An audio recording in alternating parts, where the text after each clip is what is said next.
여러분 우리가 이 세상을 볼 때 선망의 대상이 되는 사람들이 참 많이 있습니다. 우리가 부자라고 하는 단어를 가지고 세상을 보면은요, 나보다 잘 사는 사람들이 왜 이렇게 많은지 몰라요. 또 우리가 성공이라는 단어를 가지고 세상을 보면은 이 세상은 성공한 사람들로 가득 찬 것 같이 느껴집니다. 금메달을 딴 사람, 선거에 이겨가지고 권력을 잡은 사람, 자기 분야에서 두각을 나타내는 사람, 그런 사람들이 눈에 많이 들어올 것입니다. 나도 열심히 해서 저런 사람처럼 돼야지 하면서 삶의 자극을 받기도 하죠. 자, 그런데 여러분, 이런 단어를 가지고 우리가 한번 세상을 바라봐요. 고난. 우리가 고난이라고 하는 눈을 가지고 세상을 보면은요, 들어오는 사람들이 정말 많습니다. 부자나 성공한 사람들에 비해서 훨씬 더 많습니다. 저는 이번 한 주간 이 고난이라고 하는 것을 많이 생각했어요. 정말 힘들게 사는 사람들을 많이 만나다 보니까 그렇게 됐던 것 같습니다. 여러분, 우리 모두가 자신의 지나온 삶을 말하라고 한다면 대부분이 고난의 여정이었다, 이렇게 이야기를 할 것입니다. 지금도 여전히 고해와 같은 바다를 향해하고 있다, 이렇게 말할 것입니다. 참 이 고난이라고 하는 놈은 그림자같이 찰거머리같이 떨어지지 않고 항상 우리 주위를 맴돌고 있어요. 왜 인간은 그 고난의 한가운데 내던져진 것일까? 도대체 이 고난이라는 것은 어디서 온 것일까? 누구나 다 이런 질문을 하게 되지 않습니까? 그렇기 때문에 여러분, 이 성경 66권 중에 제일 첫 번째인 창세기는 다른 무엇보다도 고난의 기원을 우리에게 가르쳐주고 있어요. 도대체 이 고난이 어디서 온 것이냐? 죄 때문이라 이거죠. 죄로 인해서 고난이 왔고 그 죄의 기원은 마귀다. 그래서 죄로 인해서 이 세상의 모든 피조물은 마귀의 지배 아래 있어가지고 험한 것에 굴복하고 썩어짐의 종 노릇하면서 탄식하고 신음하게 되었다라고 하는 거예요. 그리고 그 안에 살아가는 인간은 당연히 고난의 멍에를 지고 살아가지 않을 수가 없는 것입니다.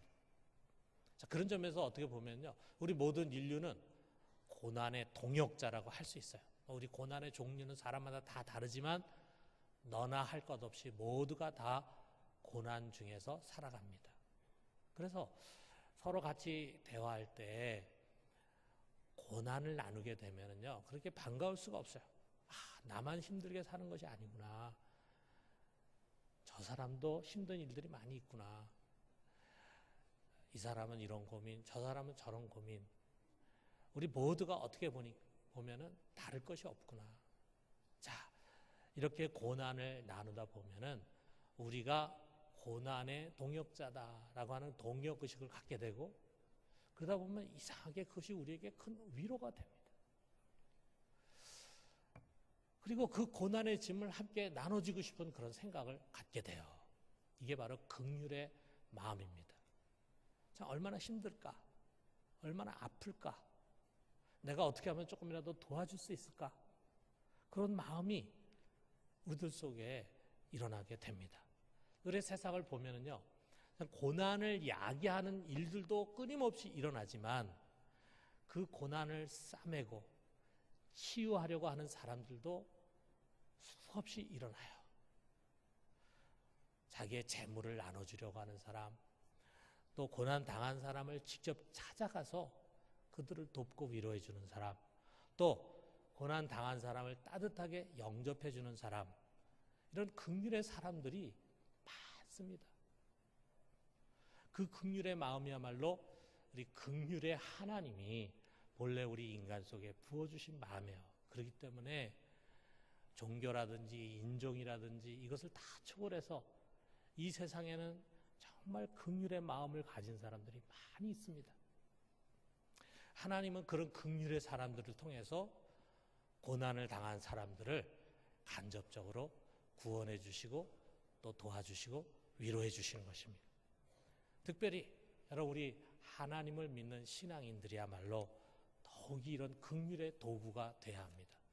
물론 우리 역시 고난당하고 우리 역시 도움이 필요하고 위로도 받아야 되죠. 그러나 여러분, 우리 그리스도인들은 신앙을 통해서 우리가 받은 것이 얼마나 많은가 하는 것을 잊어서는 안 됩니다. 우리는 하나님 아버지로부터 지고의 사랑을 받은 사람들이에요. 예수 그리스도를 통해서 영원한 구원을 받았어요. 영생을 얻었어요. 그리고 우리 안에 오신 성령을 통해서 끊임없이 위로를 받는 사람들입니다. 무엇보다도 여러분, 우리 안에 부어진 이 하나님의 사랑은요, 고난이라는 것과 맞물려 있습니다.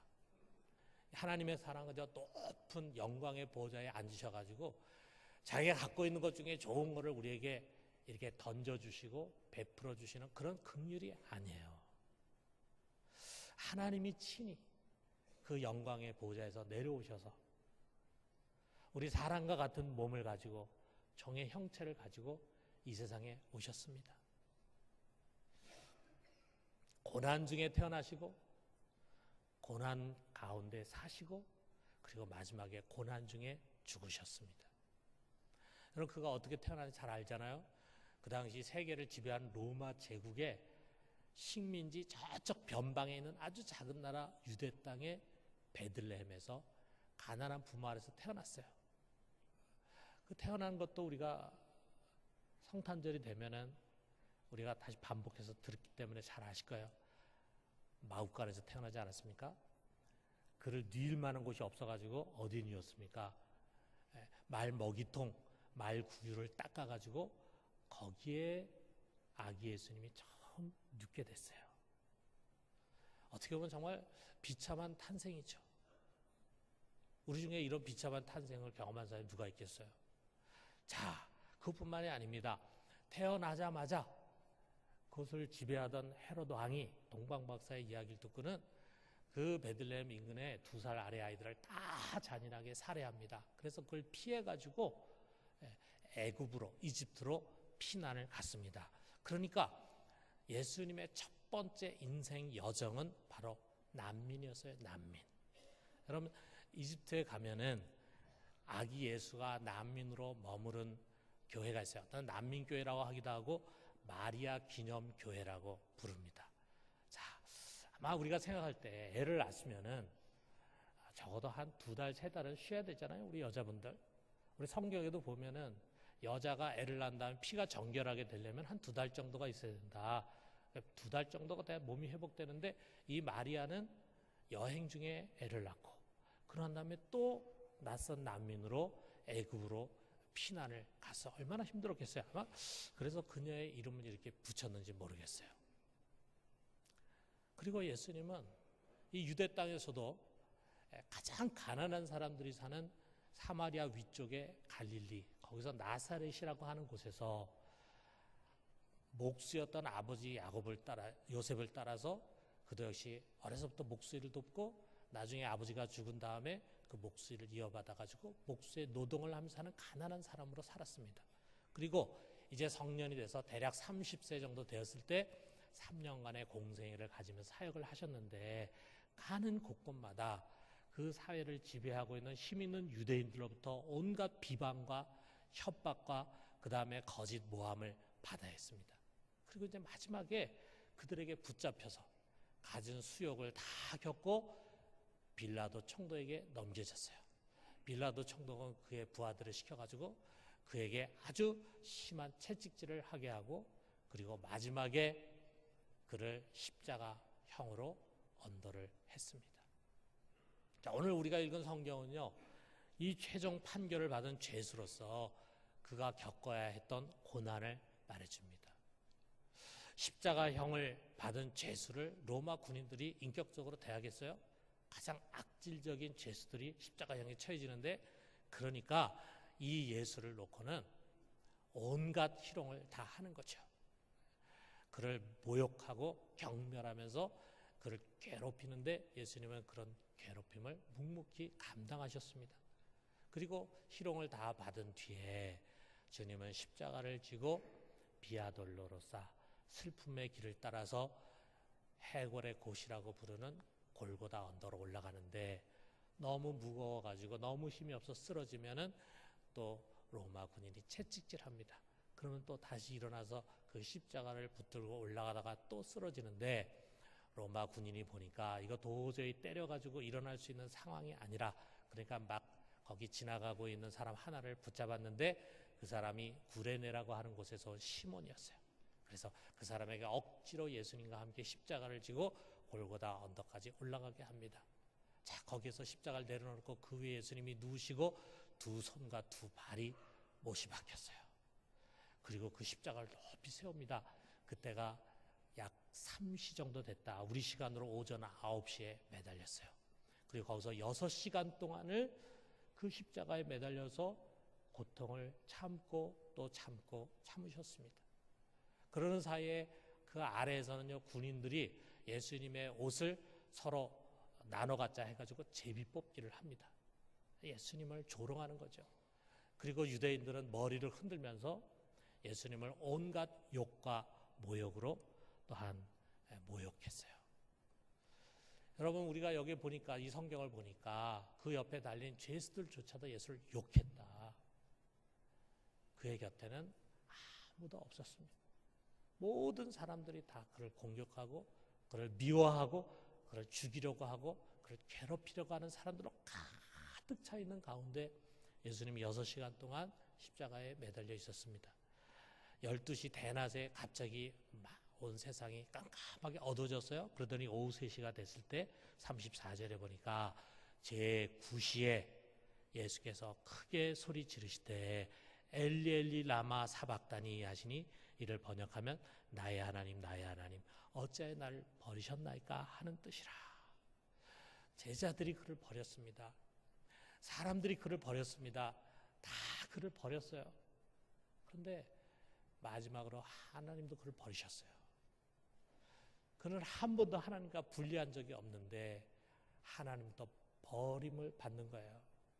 그 버림받는 그 진한 고통을 예수님이 하늘을 향해서 큰 소리로 호소하면서 외칩니다.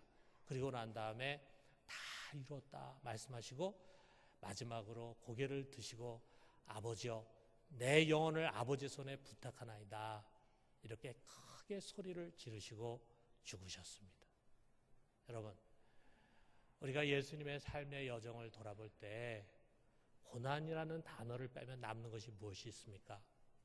예수님은 고난의 종으로 오셨어요. 말씀이신 하나님은 고난의 종으로 오셨어요. 그의 성육신, 그의 고난당함, 십자가의 죽음, 버림당하심, 이 모든 것이 성자 하나님이 낮아지시고 비하되시는 고난의 과정인 것입니다. 그가 이처럼 고난을 받은 그 결과가 무엇입니까? 첫째로는 그가 우리를 대신해서 고난의 자리에 서셨다는 사실이요. 그것을 우리가 대속의 기독론, 크리스톨로지 오브 레프레젠테이션이라고 말합니다. 먼 훗날에 우리가 진짜 받을 고난이 있어. 우리의 죄로 말미암은 영원한 형벌이 있어요. 그것을 그분이 대신 당하신 거예요. 그가 대신 고난의 자리에 서심으로 말미암아 우리는 아무 노력과 수고와 공로 없이 영원한 영광의 자리에 앉게 된 것입니다. 또 다른 하나가 있는데 그것은 뭐냐면요, 그가 우리와 함께 고난을 당하셨다. 이것을 우리가 연대 기독론, 크리스톨로지 오브 솔리더리티라고 말합니다. 자, 여러분 보세요. 우리가 예수 그리스도의 대속을 통해서 우리 영은 속량이 됐지만 아직 이 몸은 속량이 되지 못했습니다. 주님이 언젠가 다시 오실 때, 재림하실 때 이 몸도 마지막으로 속량이 되면서 우리가 신령한 몸으로 부활하게 되고, 그리고 난 다음에 우리는 고난이 하나도 없는 곳에 가서 영원히 살게 될 것입니다. 그러나 아직 우리는 이 속량받지 못한 세상 속에서 속량받지 못한 몸으로 살고 있기 때문에 하나님의 자녀임에도 불구하고 여전히 고난 가운데 탄식하면서 살아가지 않을 수 없습니다. 자, 이거를 해결할 수 있는 사람 아무도 없어요. 이것은 해결할 수 없는 과제예요. 주님이 다시 오시는 그날까지 이 피조 세계에 있는 모든 사람들과 모든 피조 세계는 고난을 받지 않을 수가 없어요. 믿음이 좋고 성령 충만하다고 해서 고난 없이 살 수 있는 것이 아닙니다. 자, 여러분, 그러나 여러분, 우리 하나님의 자녀들에게는요 항상 위로가 넘칩니다. 고난이 있지만, 고난이 크지만 위로도 넘쳐요. 어떻게 그렇습니까? 고난 당하신 주님이 고난 당하는 우리와 함께 하시기 때문이에요. 우리가 종종 고난 속에서 이렇게 하나님께 기도합니다. 주님, 너무 힘들어요. 그럴 때 예수의 이름으로 오신 성령이 여러분 우리 속에서 이렇게 말씀하실 것입니다. 그래, 내가 많이 힘들지. 내가 누구보다도 잘 알아. 그러나 너는 십자가를 생각해 봐라. 나는 훨씬 더 힘들었다. 훨씬 더 수치스럽고 훨씬 더 억울하고 훨씬 더 아프고 훨씬 더 괴로웠다. 너보다 훨씬 고통을 겪은 내가 내 곁에 이렇게 있음을 잊지 마라. 여러분, 우리가 이 주님의 음성을 믿음의 귀로 들을 때, 우리 곁에 고난당하신 주님이 서 계신 것을 믿음의 눈으로 보게 될 때 그의 위로는 우리 속에 차고 넘치게 됩니다. 우리의 고난이 감소된 것도 아니고 우리의 어려운 문제 해결된 것도 아닌데 우리 속에 놀라운 평강과 소망과 기쁨이 넘치게 돼요. 나보다 더 극한 고난 속에 계셨던 분, 그렇기 때문에 나의 처지와 형편을 누구보다도 이해하시고 불쌍히 여기시는 분, 그분이 지금 나와 함께 계시다는 것이죠. 여러분, 때로 우리가 우리의 문제를 가지고 부르짖을 때 주님은 기적을 통해서 해결해 주시기도 하십니다. 그러나 때로는 치유되지 않는 아픔과 고통이 여전히 남아있어요. 그러나 나의 이 고난 속에 연대하시는 주님, 나를 사랑하시는 그분으로 말미암아 우리는 이 모든 것을 넉넉히 이기게 될 것입니다. 여러분, 오늘 그런 위로가 특별히 고난 중에 있는 우리 모든 성도들 가운데 임하기를 주님의 이름으로 축원합니다. 자, 우리가 여기서 또 한 걸음 더 나가면은요, 우리는 고난을 통해서 그리스도의 고난에 동참하게 되는 거예요. 우리가 그분의 고난에 연대하는 거예요. 그분이 우리의 고난에 연대할 뿐만 아니라 우리가 그분의 고난에 연대해요. 서로 우리 가난합니다. 그런데 우리의 가난은요, 예수님이 겪은 가난에 함께하는 거예요. 예수님도 가난하셨습니다. 여러분, 우리는 때로 살아가면서 수치를 겪고 억울한 일을 당합니다. 그럴 때 여러분, 우리는 그분이 겪었던 그 일에 동참하는 거예요. 예수님, 우리가 당하는 수치 억울함보다 더 큰 수치 억울함을 당하셨습니다. 여러분, 우리는 병들어가고 늙어가고 외로워가게 되고 마지막에는 죽게 될 것입니다. 그러한 것들은 우리 예수님께서 겪었던 외로움과 죽음의 길에 동참하게 되는 것입니다. 여러분, 이게 영광이 아니겠어요? 그렇기 때문에 이것을 아는 믿음의 사람은 편하고 안리한 길, 영광의 길, 그것을 쫓지 않습니다. 도리어 그리스도를 위해서 어려움을 겪는 고난 당하는 길을 선택해. 주님께서 우리를 위해서 자신의 고난을 조금 남겨놨어요. 바울은 다른 사람보다 더 많은 고난을 통해서 그 남은 고난을 자기 속에 채워넣겠다 그랬어요. 여러분, 우리도 마찬가지입니다. 주님께서 남기신 그 고난을 우리가 같이 우리 안에 채워넣는 거예요. 여러분, 우리가 이 세상에서 고난당하고 어려움당하고 때로는 복음을 위해서, 주님을 위해서 고난을 자처하는 그것은 우리 고난당하신 주님과 연대하는 것입니다. 여러분, 이것이 신앙의 길입니다. 이것이 믿음의 힘입니다. 이 믿음을 가진 우리 그리스도인들이야말로 누구보다도 긍휼의 사역자가 되어야 합니다. 여러분, 미래에 얻게 될 영원한 영광이 우리 앞에 기다리고 있어요. 우리는 그것을 소망하는 사람들입니다. 그 소망을 가슴에 품고 살아가는 사람들이에요. 그 미래의 영원한 영광을 우리가 바란다면은 우리는 더 이상 이 세상에서 일시적인 부귀영화, 명예와 성공의 눈으로 세상을 바라보아서는 안 됩니다. 우리는 고난의 눈으로 세상을 보는 거예요. 주님께서 이 세상을 봤을 때 이 세상이 고난의 세상이라고 보셨고, 그렇기 때문에 고난받는 우리들 곁에 오신 것처럼 우리도 이 세상을 바라볼 때 부귀영화 영광을 보지 아니하고 고난의 눈으로 보면서 그 속에서 우리가 함께할 사명과 역할을 보게 되는 것입니다. 이 세상에 고난 당하는 자들이 많은데 특별히 아주 극심한 고난 중에 우리가 상상할 수 없는 그런 고난 중에 있는 사람들도 많이 있습니다. 여러분, 우리가 그런 사람들을 위해서 해줄 수 있는 것이 무엇입니까? 이 말씀에 한번 귀를 기울여 봐요. 요한일서 3장 17절에서 18절이에요. 자, 우리 같이 한번 읽어봅시다. 누가 이 세상의 재물을 가지고 형제의 궁핍함을 보고도 도와줄 마음을 닫으면 하나님의 사랑이 어찌 그 속에 거하겠느냐. 자녀들아, 우리가 말과 혀로만 사랑하지 말고 행함과 진실함으로 하자. 자, 물질이 필요한 사람들이 있습니다. 그런 사람들에게 우리가 말과 혀로만 사랑하지 말고 우리의 재물을 가지고 나눠주자. 여러분, 우리는 재물로 어려운 사람 돕는 것이 중요합니다. 여러분, 우리 그리스도인들은요, 구제에 힘쓰는 사람이 돼야 돼요. 우리의 물질을 나눠줄 수 있는 사람이 돼야 돼요. 우리 가까이에 정말 어렵게 살아가는 사람들이 있습니다. 우리가 그런 사람들에게 우리의 소중한 것을 나눠줄 수 있는 그런 넉넉한 사람들이 될 수 있어야 돼요. 여러분, 이게 돈봉투라는 거 있잖아요. 돈봉투. 여러분, 돈봉투 하면 어떤 이미지입니까? 굉장히 부정적인 이미지잖아요. 옛날에 학부모들이 선생님한테 꼭 쑤셔 넣어주던 그런 돈봉투. 교통경찰한테 넣어주는 돈봉투. 뭐 자기 위에 상사한테 넣어주고 뇌물로 사용하는 돈봉투. 그런 부정적인 이미지 있잖아요. 여러분, 우리가 그 이미지를 좀 바꿔요. 우리도 돈봉투를 좀 많이 써요. 가난한 사람들에게. 가난한 사람들을 위해서. 품위 있게 그들에게 전달하기 위해서 그냥 돈을 주는 것이 아니라 봉투 속에 넣어가지고 그리고 그들에게 나눠줘. 얼마나 아름답습니까? 우리 교회 안에서도 그런 돈 봉투가 좀 왔다 갔다 해야 돼요. 목장 안에서도 어려운 사람에 대한 이야기를 들으면은 우리가 그렇게 할 수 있어야 돼요. 우리 주위에 있는 사람들 뿐만 아니라 아주 멀리 지구촌 저 멀리에 있는 헐벗고 가난한 사람 우리가 돌볼 줄 알아야 합니다. 뿐만 아닙니다. 여러분, 우리가 그들의 가난과 질병을 다 해결해 줄 수가 없어요. 그러나 우리는 그들의 고난에 연대할 수 있습니다. 우는 자들과 함께 울어주는 거예요. 여러분, 참 이게 얼마나 큰 위로인지 몰라요.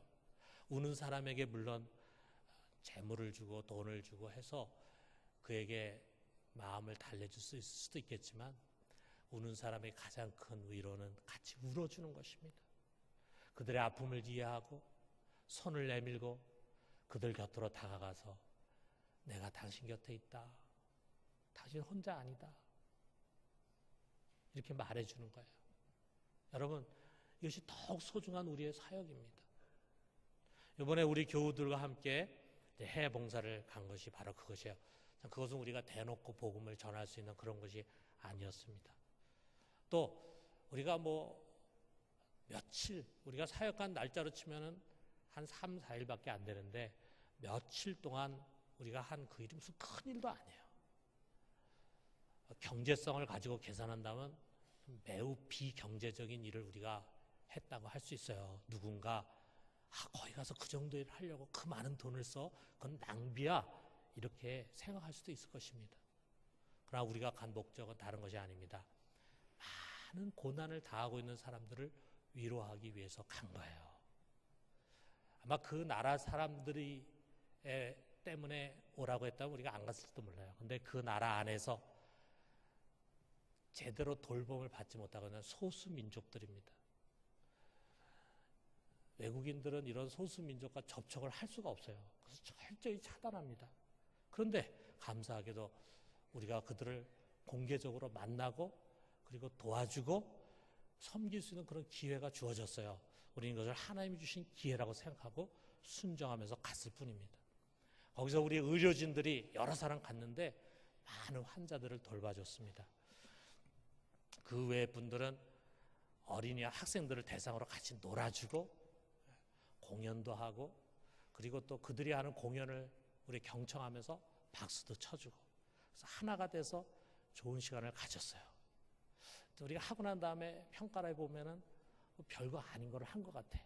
그런데 오히려 그곳에 있는 관리들은요, 정말 우리가 한 그 봉사를 너무 찬미하고 그리고 칭찬하고 반복해서 감사를 전달하는 거예요. 그리고 제발 꼭 좀 다시 와주십시오.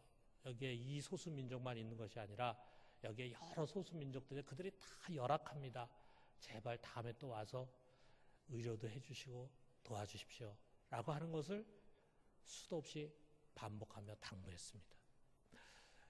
저에게 이 마지막 사건이 제 기억 속에 남아요. 아주 불쌍한 가정을 방문했어요. 소수민족의 한 가정인데 우리 교회에 있는 목장에서 이렇게 돕는 그런 가정입니다. 자, 그런데 거기에 방문해서 딱 제 눈에 제일 먼저 들어온 게 뭐냐면 제가 목사니까 이 달력이 딱 걸려 있더라고요. 여러분, 이 달력을 보고 우리가 뭘 알 수 있습니까? 아, 이 가정이 교인이구나 하는 것을 알 수 있죠. 근데 제가 달력을 자세히 보니까 7월부터 12월까지 있는 달력이야. 그러니까 1년 달력이 딱 2장 있는 거지. 1월부터 6월, 7월부터 12월 거기인데 교회가 가난하니까 이렇게 달력을 만든 거겠죠. 그 달력이 걸려 있어요. 나중에 나와가지고 보니까 교회가 아주 가까운 데 있어요. 그래서 가고 싶었어요. 가려고 하니까 딱 거기 관리들이 못 가게 막는 거예요. 교회하고 접촉하지 못하도록 아주 철저하게 통제를 합니다. 자, 그런데 이 가정은요, 두 어린아이가 있는데 그 부모가 죽었어요. 뭘로 죽었는지는 저희가 물어보지 않았습니다. 이 아이를 지금 안고 있는 분들은 할아버지 할머니예요. 근데 참 너무 가난하게 살아요. 그 집이 아주 참 초라한 그런 집입니다. 그런데 유감스럽게도 이 두 아이가 다 정확한 병명은 모르지만 뇌성마비 같은 그런 병을 앓고 있어요. 몸을 제대로 가누지를 못해. 그래가지고 이제 우리 선교사님이 거기다가 이제 애들이 앉아서 좀 놀 수 있는 그런 놀이기구 같은 거를 좀 가져갔어요. 그래서 근육이 점점 굳어지고 있어요. 그런데 아무런 의료 혜택을 받지를 못했습니다. 그래서 거기서 막 부탁을 하고 그래가지고 우리 의사들이 남자 아이를 또 여자 아이를 이렇게 계속 만지고 주무르고 이렇게 하면서 이제 응급 처방을 합니다. 그리고 이제 앞으로 어차피 병원에는 못 가니까 집에서 할머니 할아버지가 이 아이를 위해서 이렇게 좀 해주시면은 그나마 조금 완화될 겁니다. 뭐 이렇게 해가지고 응급 조치를 가르쳐 줬습니다. 그런데 우리는 사실 다 알고 있죠. 이것이 그저 임시 방편이라는 거를, 또 한국의 아주 좋은 의료기관에 돈을 많이 써가지고 치료받는다 해도 완치되기 어려운 환자라는 것을 의사들이 더 잘 알고 있어요. 그래서 우리가 함께 둘러서가지고 이 아이를 위해서 기도했습니다. 주님께서 당신의 능력 가운데 이 아이를 꼭 치유해 주시고 이 소중한 아이들이 자신의 인생을 의미 있게 살게 해 주십시오. 우리는 이제 떠나가야 되는데 이 아이를 돌볼 자가 아무도 없습니다.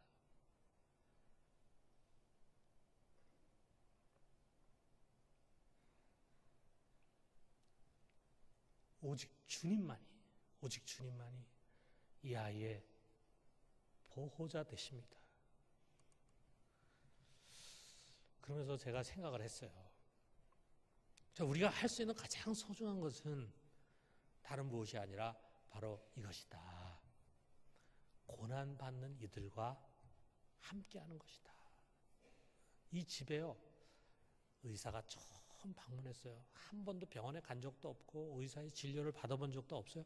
근데 의사들이 막 이들을 만져주고 쓰다듬어주고 사랑의 손으로 치유해주는 거죠. 여러분, 우리가 한 일은 정말 보잘것없어요. 우리의 치유와 교육과 선물 모두 그저 아주 작은 것에 불과해요. 그러나 그들은 기억할 것입니다. 여기에 있는 이 사람들은 머나먼 한국이라고 하는 곳에서 많은 돈과 시간을 들여서 불쌍한 우리들을 위해서 왔다는 사실, 비록 아주 짧은 시간이지만 우리와 함께 했다는 사실, 그리고 우리를 잊지 않고 기도할 것이라는 사실을 기억할 것입니다. 그리고 이것이 그들에게 굉장한 힘이 될 것입니다. 저는 이런 생각을 했어요. 우리가 미래를 어떻게 알겠습니까? 그것이 점점 더 잘 살아지는 나라가 되니까 어쩌면 이들 중에 나중에 의사가 나올지도 모르겠죠.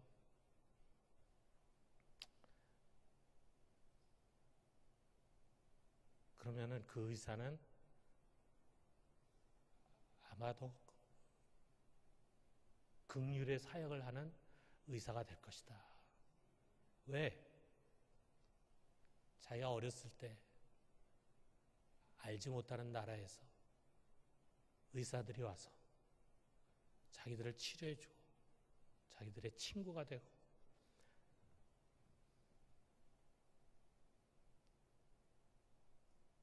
자신들의 고난 속에 함께 해주었다는 그것이 잊혀지지 않을 것입니다. 그리고 나보다 훨씬 어려운 사람 위해서 이것을 사용해야지. 다는 아니겠지만 그 중에 아마 몇몇 아이들은 그런 도전을 받을지 모르겠어요. 여러분, 진정한 사랑은 함께하는 것입니다. 무엇을 주는 것보다도 더 소중한 것은 함께하는 것입니다. 여러분, 우리들에게도 많은 고난이 있지만 우리보다 더 큰 고난을 받는 그들을 우리가 생각해요. 그리고 그들과 함께해요. 울어주는 자들과 함께 울어주는 것입니다. 여러분, 그것은 절대로 작은 일이 아닙니다. 여러분, 말씀 뵙겠어요. 사랑하는 성도 여러분, 우리 모두가 다 지금 고난 가운데 있습니다. 고난 속에서 여러분 항상 이것을 잊지 마십시오. 우리보다도 훨씬 더 큰 고난을 당하신 분, 우리를 위해서 말로 다 할 수 없는 고난을 당하신 그분이 내 곁에 계시다고 하는 사실, 아울러서 지난 2000년 교회 역사 속에서 우리보다도 훨씬 더 힘들고 어려운 고난과 환경 속에서 믿음을 지킨 허다한 증인들이 우리를 둘러싸고 있다는 사실, 그것으로 위로받고 큰 힘과 용기를 얻기를 바랍니다. 아울러서 이 세상에서 고난당하는 자를 항상 돌아보고 긍휼을 베푸는 우리 모두가 되기를 주님의 이름으로 축원합니다.